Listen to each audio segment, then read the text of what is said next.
না বাবার সাথে যাবো আমি। হ্যালো ভিউয়ার্স, দেখুন আমরা তুরাগ নদীতে চলে এসেছি। সেই কুমিল্লা থেকে গাজীপুর তুরাগ নদীতে চলে এসেছি। এখন আমরা বাড়িতে যাচ্ছি, আমাদের বাড়িতে।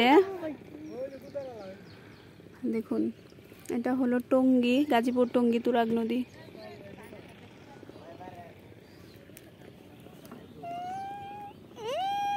কি মজা! আরে ওই দেখো শামুক, ওই যে এখানে একটা কাকড়া, বেচারিটা মরে গেছে, ছোট একটা বাচ্চা। আমি নামবো, বই করতেছে না, আমি নিচে বসবো। আমি নিচে বসবো মা।